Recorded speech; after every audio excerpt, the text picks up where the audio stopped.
En esta ocasión daremos lectura a esta primera parte, Lo prohibido y la transgresión, del libro del erotismo, George Bataille. Comenzamos con el capítulo 1, el erotismo en la experiencia interior. Sobre el erotismo, aspecto inmediato de la experiencia interior, tal como se opone a la sexualidad animal. El erotismo es uno de los aspectos de la vida interior del hombre. En este punto solemos engañarnos porque continuamente el hombre busca fuera un objeto del deseo. Ahora bien, ese objeto responde a la interioridad del deseo. La elección de un objeto depende siempre de los gustos personales del sujeto. Incluso si se dirige a la mujer, que casi todos elegirán, lo que suele entrar en juego es un aspecto intangible, no una cualidad objetiva de esa mujer.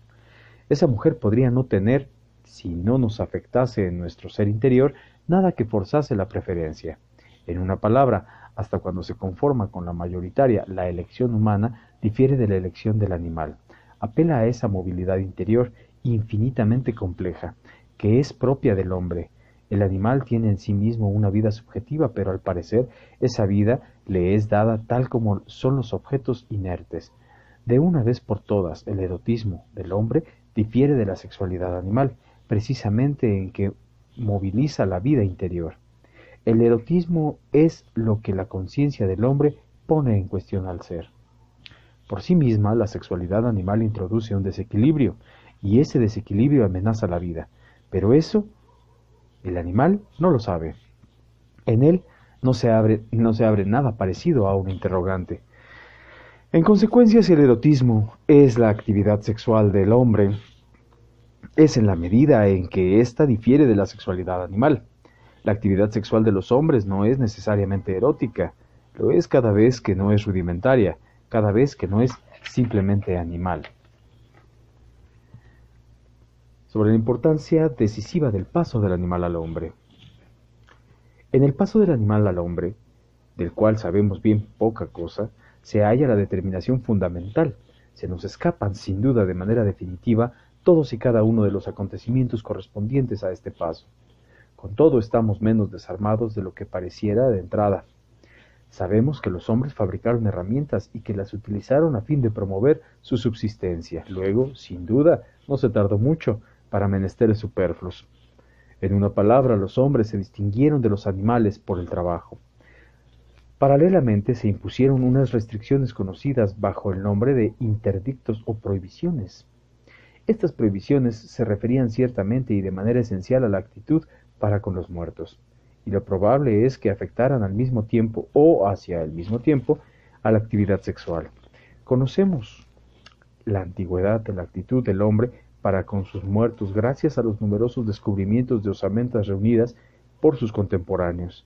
En todo caso, el hombre de Neandertal, que no era del todo un hombre, que en rigor aún no había alcanzado la postura vertical y cuyo cráneo no difería tanto como el nuestro de los antropoides, solía enterrar a sus muertos.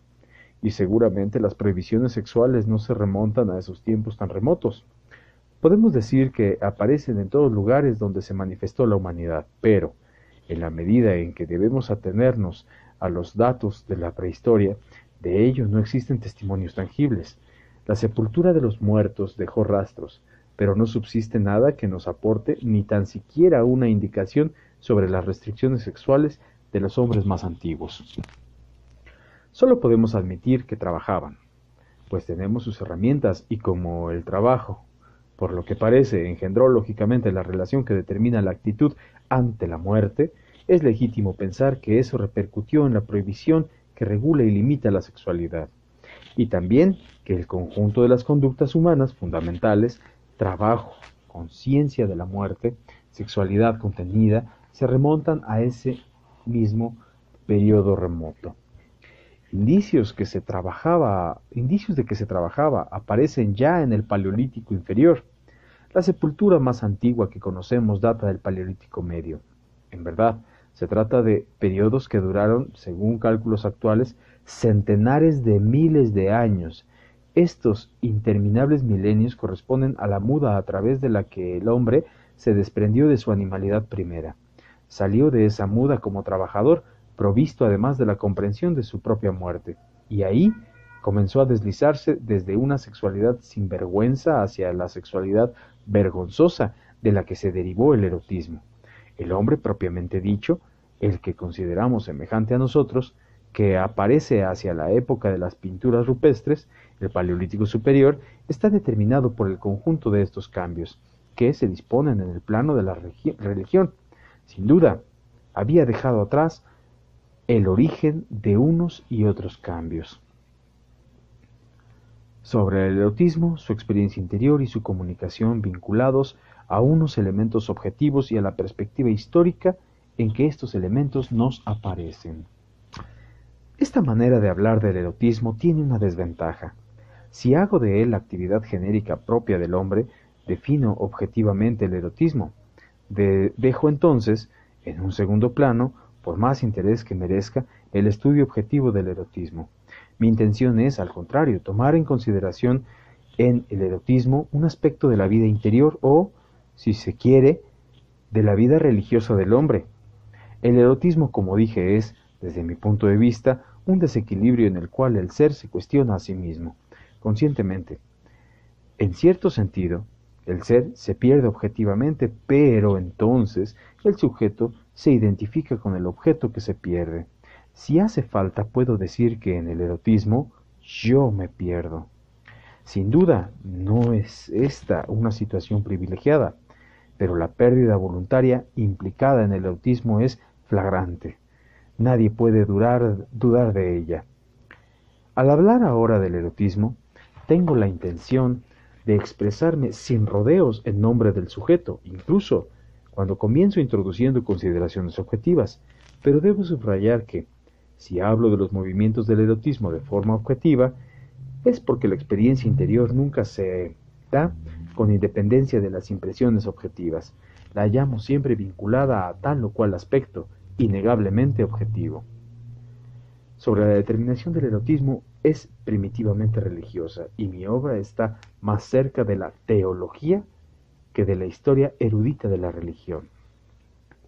Insisto en ello, aunque a veces hable el lenguaje de un hombre de ciencia, siempre es en apariencia. El sabio investigador habla desde fuera, tal como lo hace el anatomista del cerebro. Esto no es totalmente cierto. El historiador de las religiones no puede suprimir la experiencia interior que tiene o que tuvo de la religión. Por eso, importa poco si él es capaz de olvidarlo, tanto como lo es posible o más.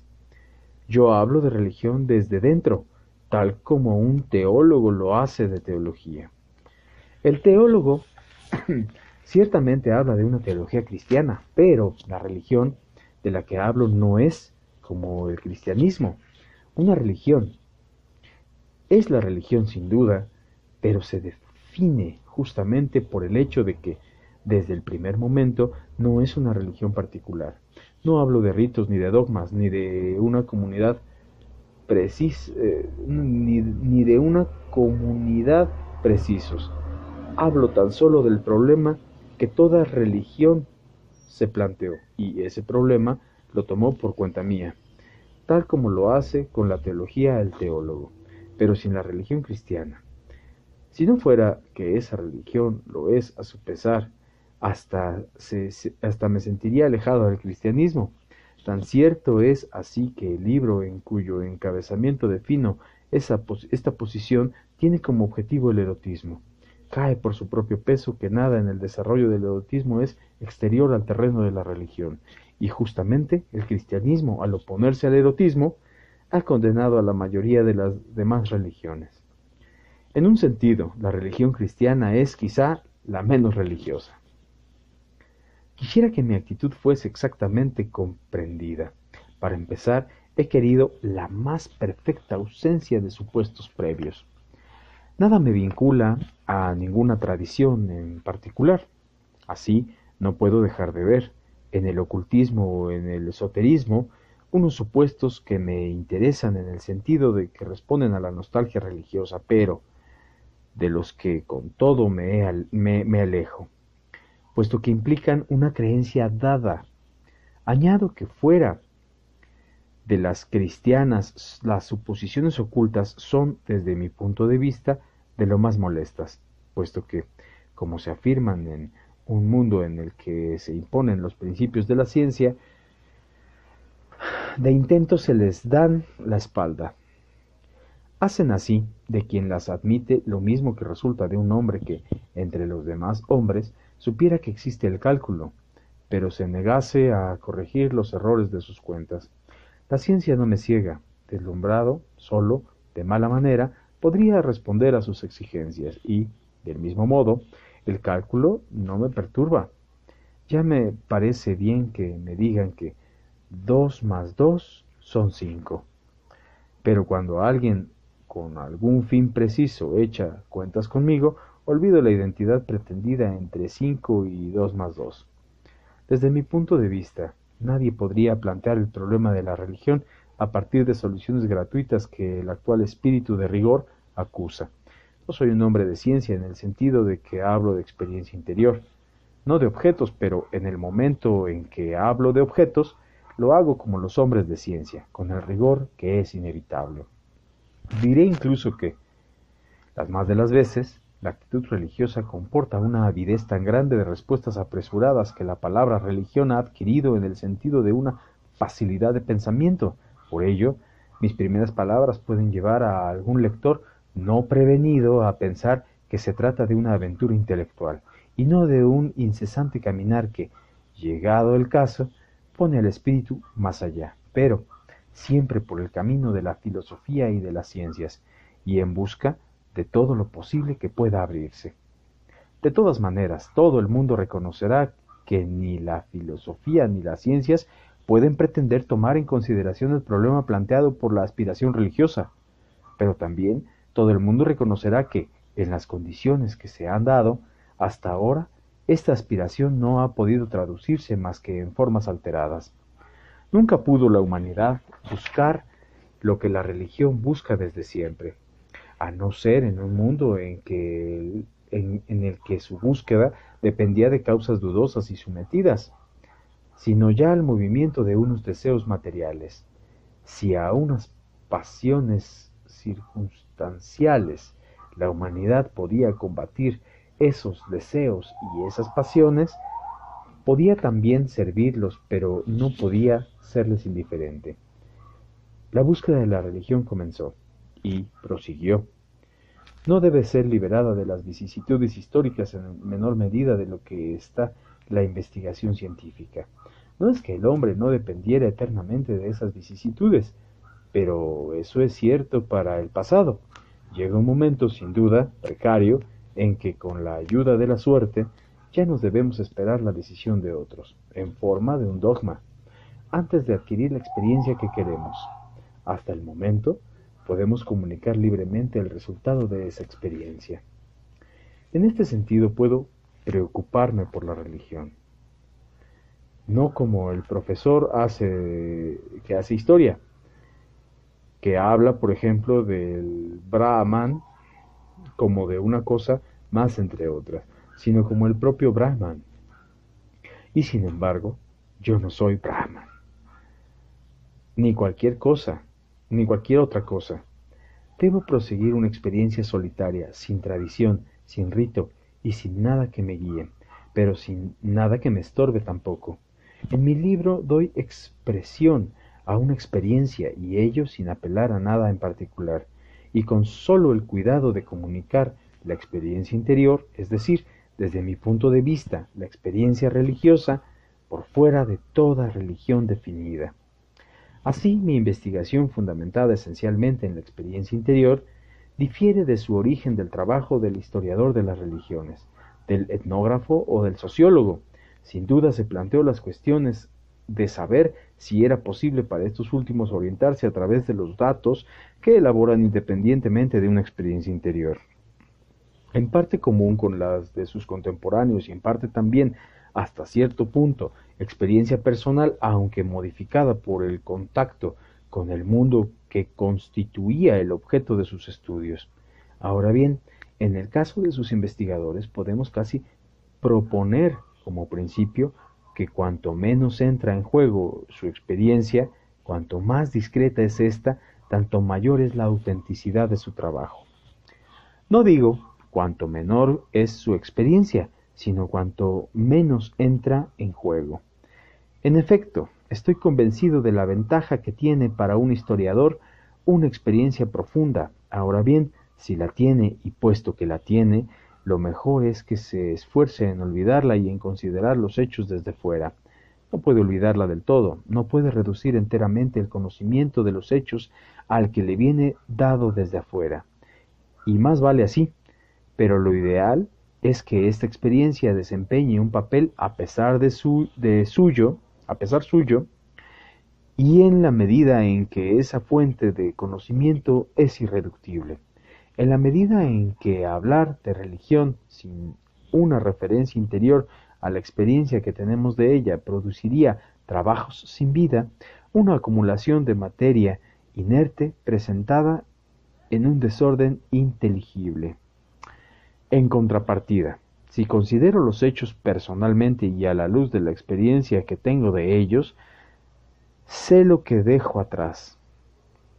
Abandono la objetividad de la ciencia. Para comenzar, ya lo dije, no puedo prohibirme arbitrariamente el conocimiento que me aporta el método impersonal.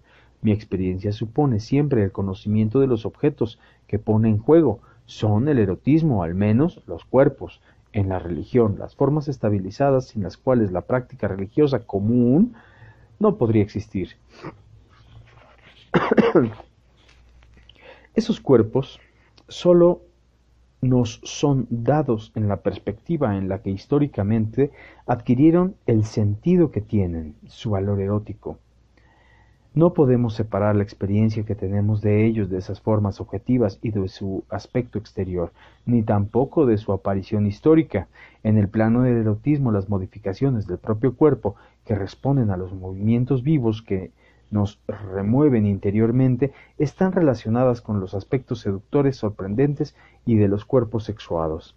No solamente estos datos precisos que nos llegan de todos lados podrían oponerse a la experiencia interior que responde a ellos, sino que la ayudan a salir de lo fortuito que es propio de la individualidad.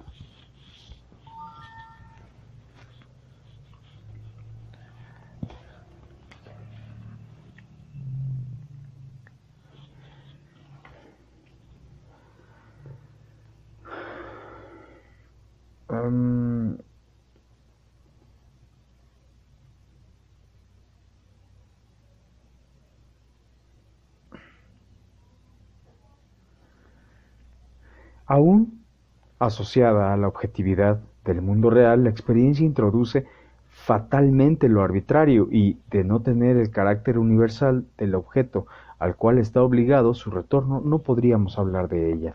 Del mismo modo, sin experiencia, no podríamos hablar ni de erotismo ni de religión. Las condiciones de una experiencia interior impersonal.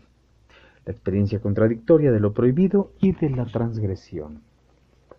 Sea como fuere, hemos de oponer netamente el estudio que se extiende lo menos posible en el sentido de la experiencia al que se adentra en ella resueltamente.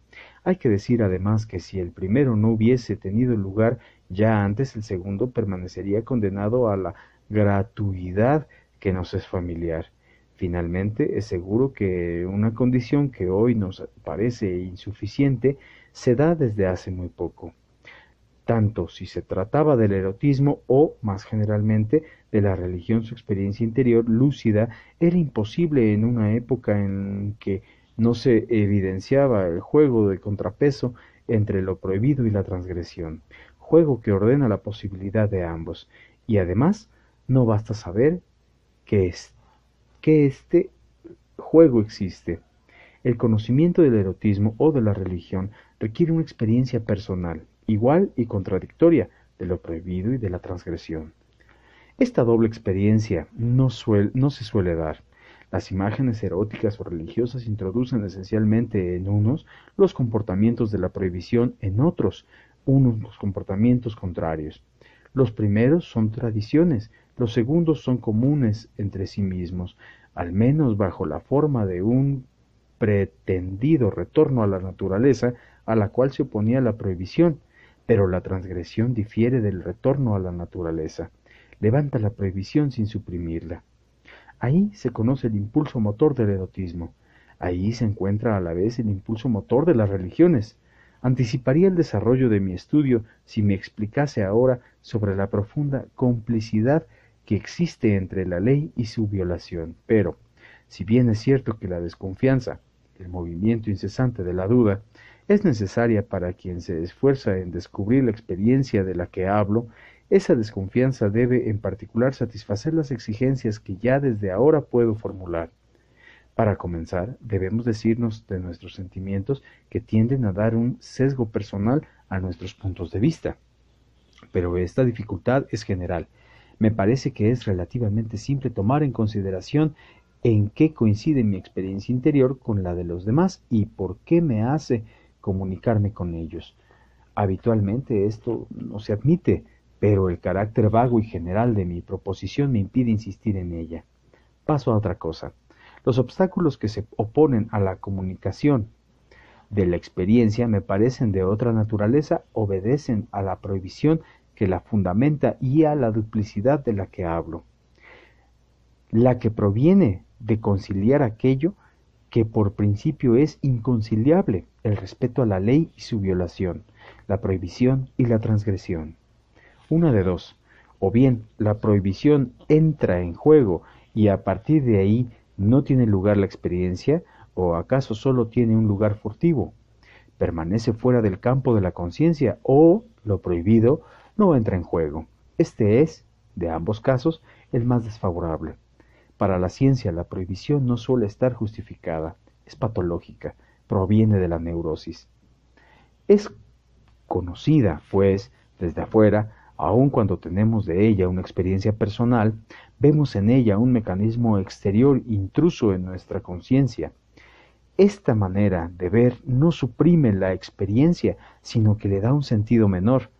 Por este mismo hecho, lo prohibido y la transgresión, si son descritos, lo son como objetos y lo son por el historiador o por el psiquiatra o por el psicoanalista. El erotismo, tal como la inteligencia lo toma en consideración como cosa, es, con el mismo título de lo que es la religión, una cosa, un objeto monstruoso. El erotismo y la religión se nos cierran en la medida en que no los situamos resueltamente en el plano de la experiencia interior, los situamos en el plano de las cosas, las que conocemos desde fuera. Si cedemos, aunque sea sin saberlo, a la prohibición observada de un modo distinto al del pavor no tiene ya la contrapartida del deseo, el cual, en su sentido profundo, lo peor es que la ciencia, cuyo movimiento quiere que lo prohibido sea tratado objetivamente, procede de la misma prohibición, pero al mismo tiempo la rechaza en calidad de no racional. Sólo una experiencia desde dentro nos presenta su aspecto global, el aspecto en que la prohibición está finalmente justificada. En efecto, si operamos científicamente, consideramos los objetos en tanto que exteriores al sujeto que somos, el propio investigador se convierte en la ciencia, en un objeto exterior al sujeto, que sólo opera científicamente, pero no podría operar así ya de entrada si se hubiese negado como sujeto. Todo va bien si el erotismo es condenado, si por adelantado lo hemos rechazado, si somos liberados de él, pero si, como suele suceder, la ciencia condena a la religión moral, que en este punto resulta ser fundamentado a la ciencia, cesa nuestra oposición legítima al erotismo. Al no oponernos ya a él, debemos dejar de tomarlo como una cosa, como un objeto exterior a nosotros. Debemos tomarlo en consideración como el movimiento del ser en nosotros mismos. Si la prohibición entra en juego plenamente, es difícil. La prohibición fue por adelantado algo convenientemente para la ciencia, alejada de su objeto, lo prohibido. De nuestra conciencia arrebataba al mismo tiempo de nuestra conciencia. Al menos a la conciencia clara, el movimiento de pavor cuya consecuencia era la prohibición. Pero el rechazo del objeto perturbador, así como de la perturbación, fue necesario para la claridad, que nada perturbaba, del mundo de la actividad, del mundo objetivo. Sin lo prohibido, sin la primicia de la prohibición, el hombre no habría podido alcanzar la conciencia clara y distinta sobre la cual se fundó la ciencia. La prohibición elimina la violencia y nuestros movimientos de violencia, y entre ellos los que responden al impulso sexual, destruyen en nosotros el tranquilo ordenamiento sin el cual es inconcebible la conciencia humana. Pero si la conciencia debe ocuparse justamente de los movimientos confusos de la violencia, esto implica que para empezar debería haber podido constituirse el abrigo de las prohibiciones, y esto supondría además que podríamos dirigir la luz de esa conciencia sobre esas mismas prohibiciones, sin las cuales no existiría. La conciencia no puede entonces ocuparse de ellas, como de un error del que nosotros seríamos las víctimas, sino como los efectos del sentimiento fundamental del que dependió la humanidad. La verdad de las prohibiciones es que la clave de nuestra actitud humana. Debemos y podemos saber exactamente de las prohibiciones, no nos vienen impuestas desde afuera. Esto nos aparece así en la angustia, en el momento en que transgredimos la prohibición, sobre todo en el momento suspendido en que esa prohibición aún surte efecto, en el momento mismo en que, sin embargo, cedemos al impulso al cual se oponía. Si observamos la prohibición, si estamos sometidos a ella, dejamos de tener conciencia de ella misma, pero experimentamos en el momento de la transgresión la angustia sin la cual no existiría lo prohibido. Es la experiencia del pecado.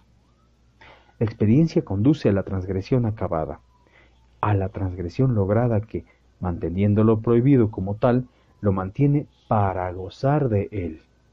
La experiencia del erotismo requiere de quien la realiza una sensibilidad no menor a la angustia que funda lo prohibido, que al deseo lleva a infringir la prohibición. Esta es la sensibilidad religiosa, que vincula siempre estrechamente el deseo con el pavor, el placer intenso con la angustia. Quienes ignoran o solo experimentan furtivamente los sentimientos de la angustia, de la náusea, del horror comunes de las jovencitas del siglo pasado, no son susceptibles de esta experiencia, pero lo mismo sucede con quienes están limitados por los mismos sentimientos. Estos sentimientos no tienen nada de enfermizo, pero son, en la medida de un hombre, lo mismo que la crisálida para el animal completo. La experiencia interior del hombre se da en el instante en que, rompiendo la crisálida, toma conciencia de desgarrarse él mismo, y no la resistencia que se le opondría desde fuera. La superación de la conciencia objetiva, limitada por las paredes de la crisálida, está vinculada a esa transformación. Fin del capítulo 1.